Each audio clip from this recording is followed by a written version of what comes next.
Hi all and happy new year. Welcome to 2021.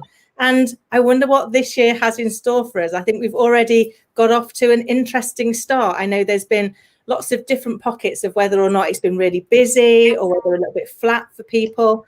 And we're going to chat through some of that. And we're also so privileged to be joined by the absolutely fabulous Joel Blake, who I have the privilege of introducing properly in a few minutes. So please bear with us. But I know it's going to be hugely insightful. But before we start that, can I go to you, Penny? What's been showing up for you in the start of 2021?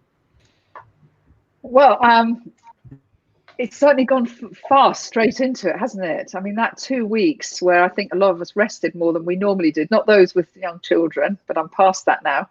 So I did do quite a lot of sofa sleeping in the afternoon and then came back on Monday, and I knew that I would have to get going, but I didn't realize how fast I'd have to get going. It's, you know, I think we've all been excited to come back, haven't we? And I think we're excited because it's the connections and it's talking to everyone. And I've been on Clubhouse, which everybody's going crazy about at the moment, the new social network, the audio one. So that's been great. That looks like that's going to be really interesting. So I've just loved this reconnecting. And, you know, I know we can't be unrealistic. This is not an easy time, but I do feel the entrepreneurial vibe of energy is good. That's what I'm really noticing, which is lovely. Yeah, no, I agree. And I've also been on Clubhouse. I managed to disrupt it this morning by having my 4-year-old on there with me, which didn't really go to plan, but I guess it is just what we're living with at the moment, isn't it? It's just reality. Sam, how about you, my lovely? Yeah, sure. Back to reality with a huge bump. Happy New Year, everybody. And yeah, homeschooling is something I never thought we'd have to do again after last March. And back we are again with my 2 boys with me. So I'm at home with them. Hopefully you won't hear them or the dog, but if you do, sorry. So yeah, it's reality has kicked in big and strong. And I was so looking forward to January and being back in my office with my clients and having to do this again. I felt really angry about it at first, I have to say. But I've processed the anger. It is what it is. I hate that expression, but it's true this time round. And yeah, we've got to make the most of the opportunities. And like we were just having a conversation with Joel, absolutely, you were saying about the Birmingham community, and it's coming in and it's strong, and that's what we need to do, build our communities online for now and support each other. So yeah, welcome to 2021. Yeah, no, I completely agree. I think, yeah, we are all back into the juggling. I guess the beauty is this time we know we can do it.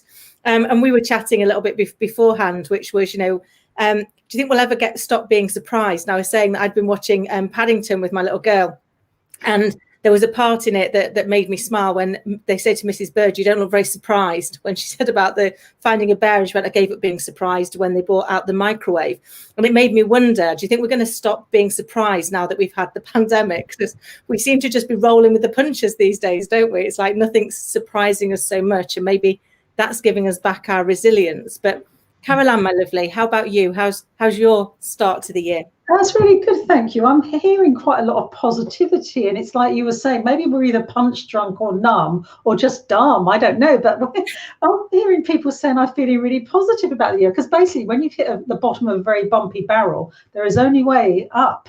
So I think a lot of people are thinking, okay, bring it on, you've given us the worst, we're going to carry on anyway. And I see this time of year as a bit fallow anyway. January, February is a funny time, but I like to think of it as those bulbs underneath the cold winter ground. They're ready to burst into life in spring, and that's how we all are with our businesses at the moment. It's all there, all the goodness is there, all the ideas, all the big display, the floor display is about to happen. But right now it's about consolidating, looking after ourselves, getting ready for that spring, that new beginning. And yeah, I'm just hearing lots of good stuff. Yes, it has been tough. It is really tough to keep going. But I think what this year has given us is a sense of resilience. And we've had to draw on some very deep, dark places. And here we are still smiling, carrying on. And that's the great spirit of the business community and the British spirit, I think, as well. Oh, no, I love it. And it's so true. We do all pull together, don't we? And I think there is that piece, I guess, that we've been thinking, well, anytime now it'll get better. And I think having gone into another lockdown, we're just going, actually, this is where we are. So we may as well just get on with it and really start to push forward with the ideas that we've had and really grow our businesses. And it's great to see communities coming together. And that brings me very nicely onto our amazing guest. So where do I even start in introducing you, Joel? I'm going to not do any justice to the amazing background that you've got, but Joel Blake OBE is a multi-award winning businessman, public speaker and corporate advisor. He's got a passion for diversity and inclusion and also for fintech. He's currently president of the Commonwealth Chamber of Commerce, a fellow of the National Centre for Entrepreneurs, non-exec director of 2 companies, and CEO and MD of 2 other organisations. I mean, where do you even fit it all in, Joel, to actually pull all of that together? But you're bound to be able to give us some amazing insight on small businesses and what they can be doing right now to really thrive in the current environment. Well, firstly, thank you very much for inviting me to come on today, and it's a pleasure to spend some time with you. And Happy New Year to you and all of your listeners and viewers. It's sometimes when you hear your own bio, you think, is that really me? I must have a twin brother somewhere or not.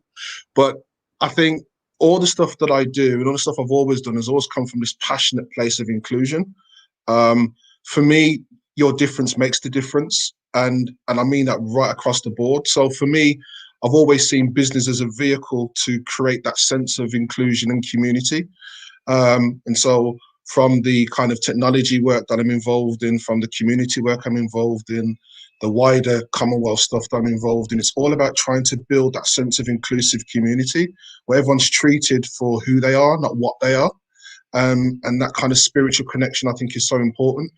And especially in these times that we're in now in the world, we need to connect back with that human spirit and that sense of community that you started talking about earlier. So whilst it can be busy and some days I'm thinking, right, what am I doing today? The reality is that as long as you know what your value is and your core center is, that will manifest itself in so many different ways. So yeah, it's a challenging time at times, but I love it. I love it, and your passion obviously really carries you through. I love that your difference makes the difference, because I think that's so true, isn't it? We're all unique, and these days we unfortunately do live in a bit of a despair and compare society, and we can sometimes forget that our uniqueness is actually our strength, not our vulnerability. So is that something you see much in kind of the organizations that you work with? Absolutely. I think, from a fintech point of view within that particular business there, historically tech has not been the most inclusive industry to work in, particularly towards women, particularly towards people with a disability, and particularly people of various different race and cultures. But I think within that, there's an opportunity to change the narrative, because technology is created by human beings. It's not the other way around, right? So how do we create a state where we can bring all that difference together and then use technology in order to create positive change for all? So that's kind of the approach I take on that perspective. And that's why the difference does make the difference, because that richness of ideas, that richness of expertise, that richness of humanity coming together using technology drives the innovation that creates change for all.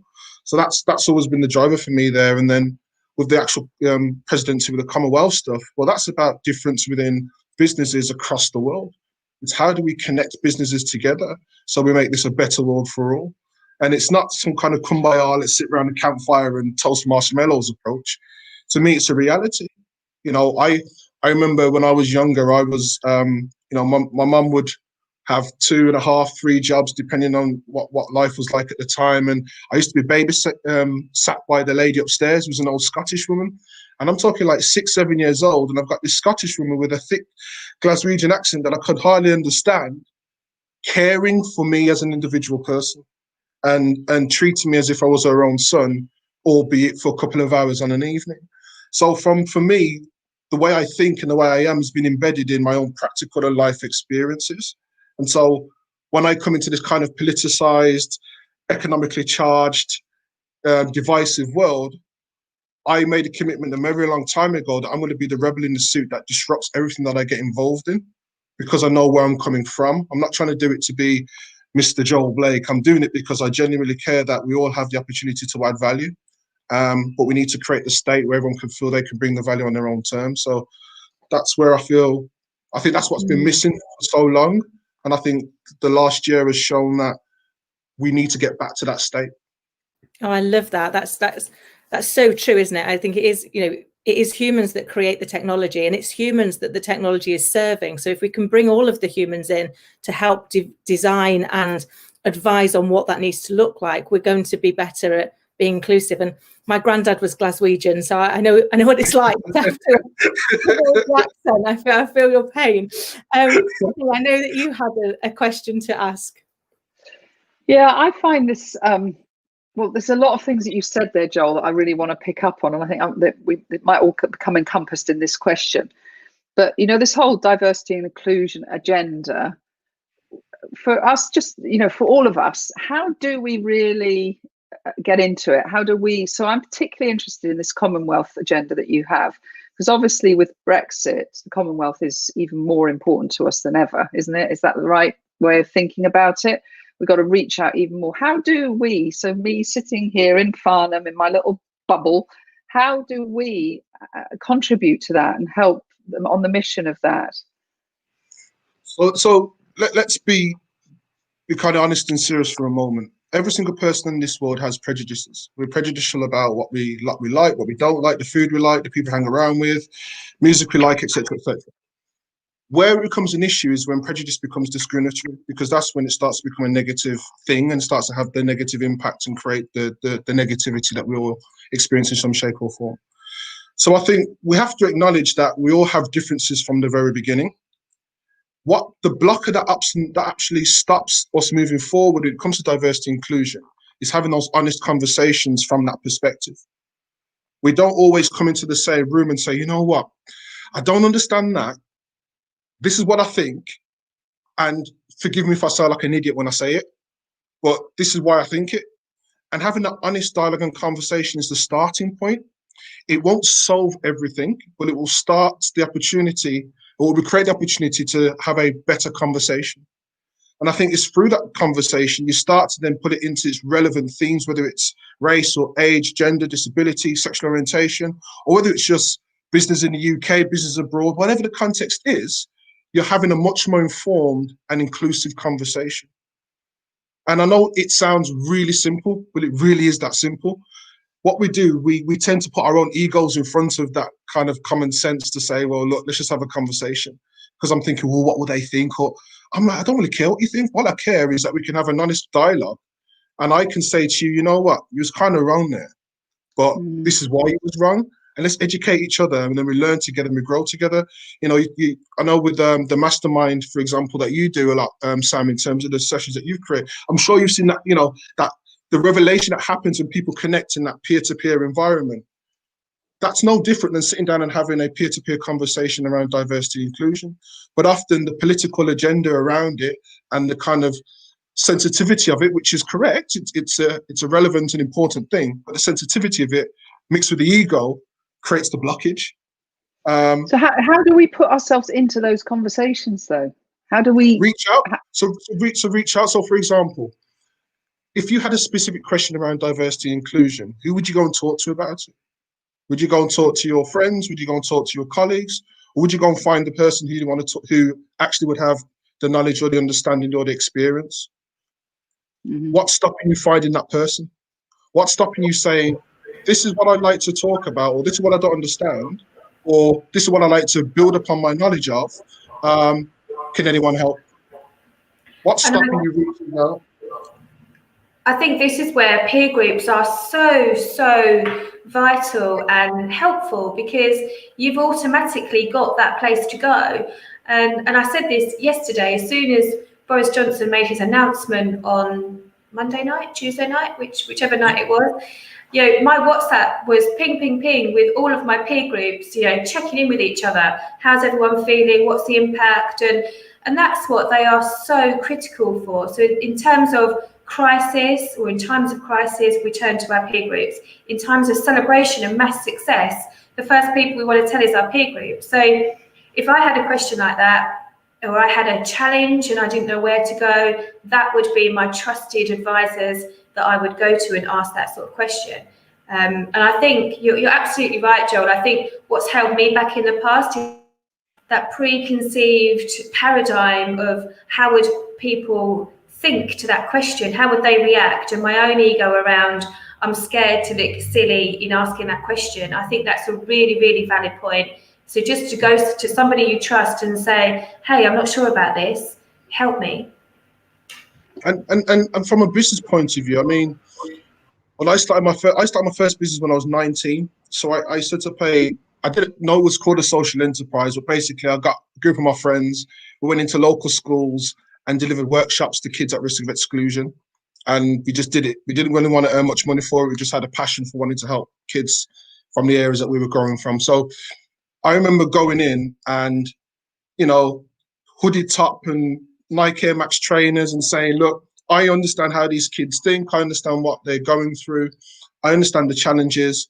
Could you give me an hour with the worst of the worst and let me have a conversation? If I don't do anything with them, you have, you know, they're back in the position that they're in now. But if I make a difference, could I come in again? And I had to get over my own self to think that I had all the answers, even though I knew the communities that I was working with on that agenda. So the ego can play the other way.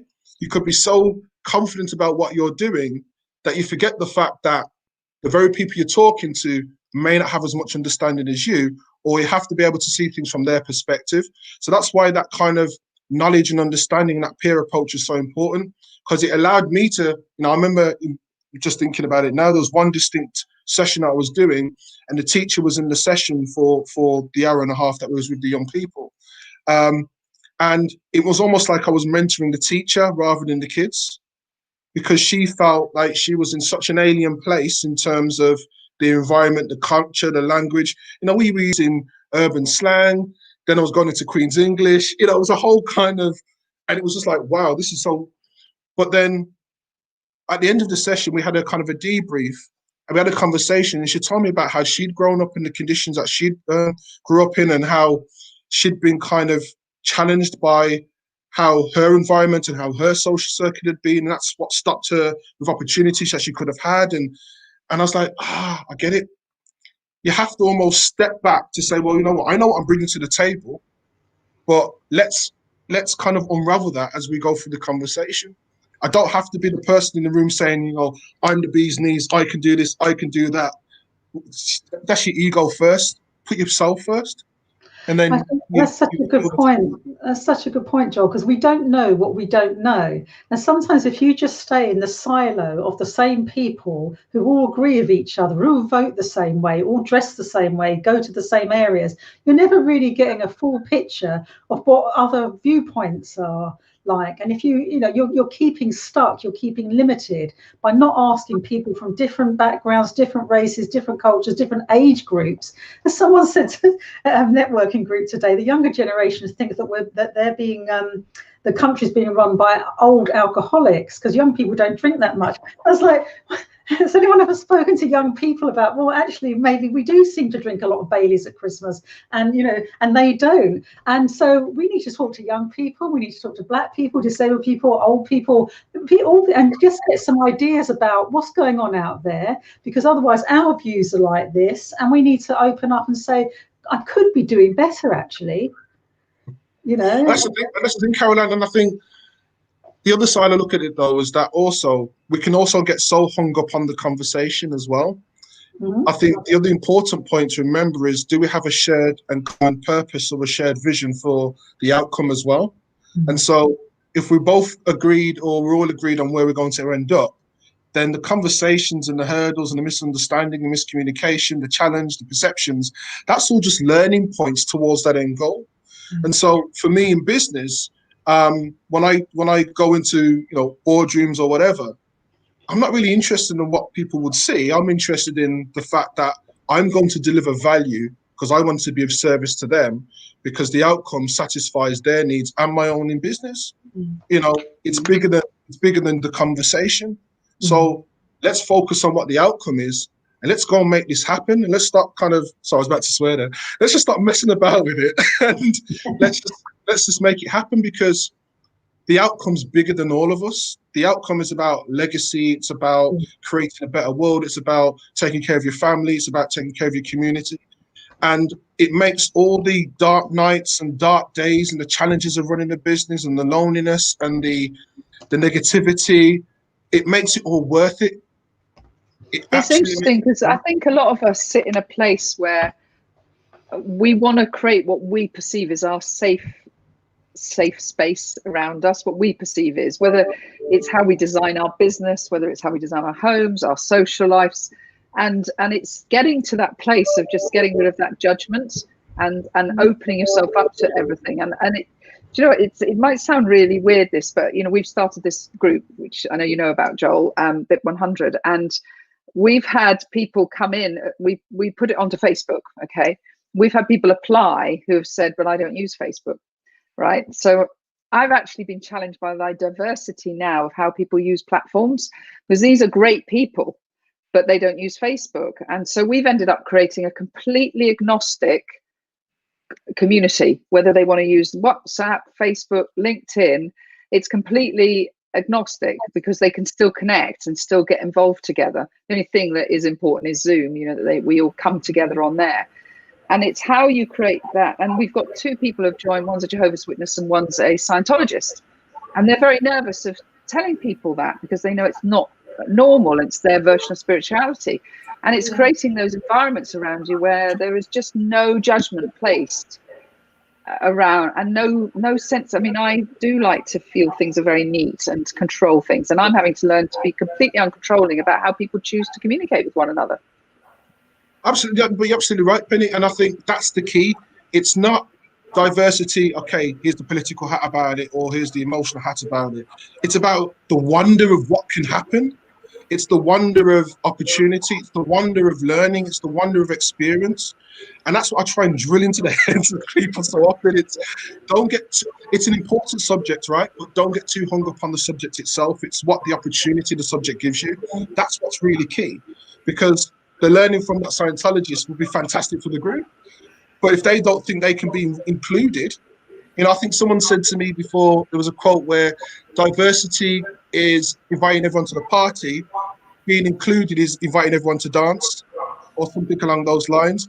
And I think, you know, that example there is a perfect example. You're creating the environment for everyone to have a dance, you know, and that's what it should be about. We just get so, and don't get me wrong, I'm not discounting the importance of diversity in its relevant themes, but let's think about how do we use that to create the type of world that we all want to be a part of, to create the types of businesses that we all want to work with and learn from and share with, to create the types of communities and the types of legacies that we want to leave. Because I think that's what's really, really key. I get off my soapbox now, but you know what I mean? It's I love that, Joel, and I think the problem is that it's so rare to be that honest and vulnerable amongst other business people. And again, you know, that's why finding your own little trusted network works so well. And absolutely, Caroline, I think what you just said there is key. We have to ask everybody. A peer group session the other day when we were going down this route of solving a challenge for somebody, and then all of a sudden I said to one of the members, you've been really quiet, you know, are you really thinking about, and he went, no, I think you're absolutely all raving mad and wrong. And he was a millennial, and none of the rest of the group were, and what he gave us was his perspective on it, and he was absolutely right, but we hadn't looked at it through his paradigm, we just looked at it through our own. So it was critical that he was there with us. Yeah, absolutely, but I think that honesty and vulnerability, Sam, it starts from understanding one's own journey as well, and being connected with oneself and being honest and realistic about the journey that you've been on. You know, obviously I won't have enough time to go through my whole journey, but the one thing I've certainly learned is that it doesn't matter about where you come from, it's about where you're going. yeah. And it's about making sure you embrace everything that you've gone through, good and bad. And that takes a lot of emotional intelligence to do so, and a lot of honesty, and a lot of embracing of that vulnerability. But when you do that, it's such a liberating thing, because you're not really phased about what, you know, you talked earlier about Kim Adele, about resilience, about how people are feeling this year. For me, I'm one of those people be like, okay, next.